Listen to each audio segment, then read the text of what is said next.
the question is, how long were you living without half your skull? But then, um, were you all right with living with half a skull? Because on your Instagram, you've got some awesome images there of how you've compared yourself to a mountain, like how your That's head looks it's like a mountain. the north face of one of the It's not El mountains in Capitan or Yosemite. something, is it? Yeah, it's like the north. I don't know if it is El Capitan. I'm not great. I just went to Yosemite for the first time, but there's actually a clothing brand and like an outerwear brand called the North Face, Yes, and I their know. symbol is that little mountain. And Ah, yeah, it's definitely when I went there, I was like, it kind of looks like me. and it And really does, man. You guys could have been twins. it's funny. How But did you live with that emotionally, mentally? Like what was that like? That's an interesting thing to be missing half your brain for a period of time. Or your yeah, I head. mean, obviously, I just woke up. There's no decision to be made. I just woke up and that was my life. So when you wake up and somebody says, oh, you almost died, but they cut half your skull off, and so now you're not dead.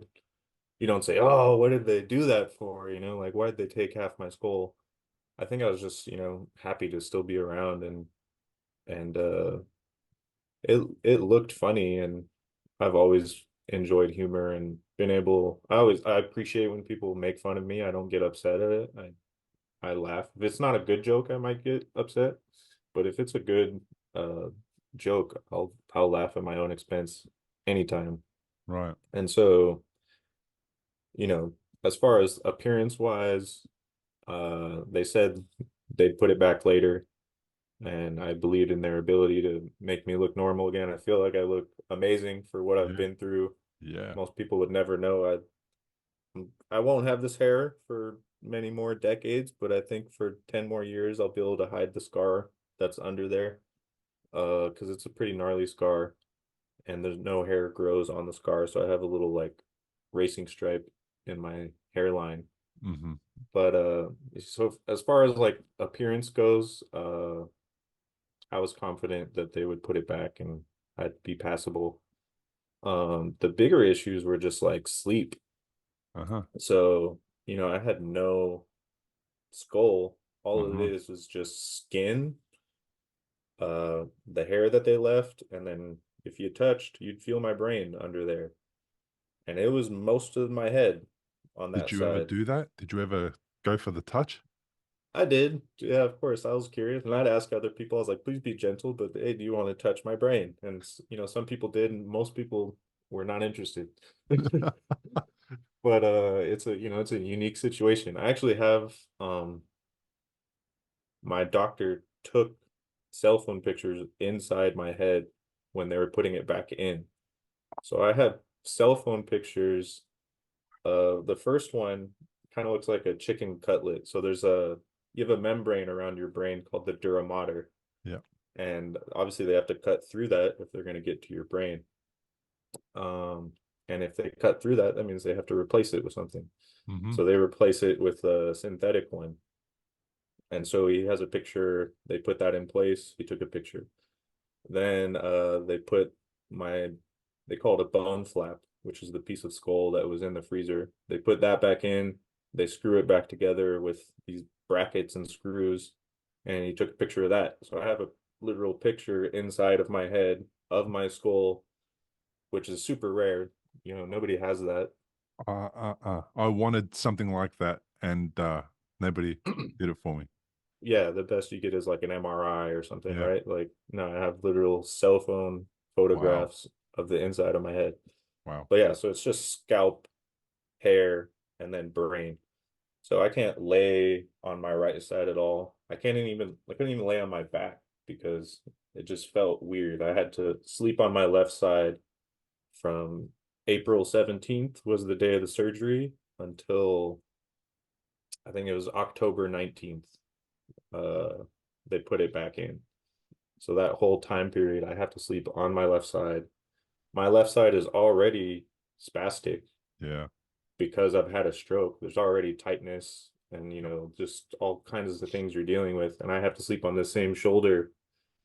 So I had to figure out, eventually, excuse me, eventually I got a like a wedge pillow in my bed, Uh-huh. and that way I could kind of like sleep not on my head, kind of rest more on my shoulders, and I would use like a neck pillow and the wedge, and that allowed me to sleep, on my back. But I just had to sleep on my left side for so long that I had so much shoulder pain and tightness from, who knows if it's from the sleeping or just the stroke. Many people just have so much spasticity anyways. Yeah. So I'd say that was really like the biggest issue I had with it. Otherwise, it was like uh just a wild experience that I was able to make light of. I enjoyed taking the funny pictures, and they saw, obviously, when they're gonna give you life-saving surgery and you're flatlined, they're not like, oh, let's give them like a really nice haircut. They just shave off, you know, and then they saw your head. Like, so I had a really funny, half my head haircut. So I had a cousin who does hair, and she kind of gave me like a mohawk to balance it out or whatever. So, you just make the best of it, kind of thing. Yeah. It didn't really break my spirits. Obviously, I think for a woman, too, that would be such a more traumatic experience, because I think just hair means so much more to them, and to have half your hair cut off, and then Yeah. just, the way physical appearance is, forced on them to matter more than us ugly guys. Yeah. We can live with it a little longer and a little We easier, I can live feel with like. being uglier even more than we already are. Yeah. Yeah, I hear you. Yeah, well, it's fascinating to see that image of you and the way your head looks. I have a coaching client who is currently in that state, and then it's really he's really trying to get to the point where it's not in that state. And what we're working on is because he's not really compliant. Maybe it's part of his personality, maybe it's part of the stroke. He's not really compliant with what the doctor's requests are. So Hmm. the aim is to try and get him to feel like what he needs to do if you want to get your skull back is what you need to do is all the right things so that you can create the right environment for your brain to stop swelling and for the skull to go back. So we've been Interesting. yeah, we've been working on that whole let's get your skull back on your head, you know? I don't feel like my doctors put the onus on me. It was just like, oh, I was eager. I was like, hey, can we do it yet? And they're like, no, this is enough. But it wasn't like, oh, the swelling's not down enough because you haven't done XYZ. It's just like, oh, you just have to wait more time. He was drinking. He's been drinking. That's probably why. See, Yeah. I think I had my first drink when I was like 24. So I was never a big drinker anyways. And then Yeah. so this happened. So it was really easy for me to be like, oh, well, I'm not going to do that anymore. Yeah. So, Same. but I I could see. So if he's making bad decisions that are still causing his brain to swell, then yeah, that makes sense. Yeah, bad decisions in hindsight, but still more just living the way he always lived. That's all. It's just that I've always had a drink. I'll have a drink. That's all. Totally. So that And causes I don't know some. if he experiences this, but another like interesting thing about that situation is you don't realize how much uh and it makes a ton of sense, but just having a complete seal on everything keeps the pressure inside of your Mm, head normal. mm-hmm. So like when I was missing that, if I bent over to tie my shoe or to pick something up, everything would shift in there very quickly, and I would get a sharp, terrible headache almost immediately. And I was like, is this just my life forever?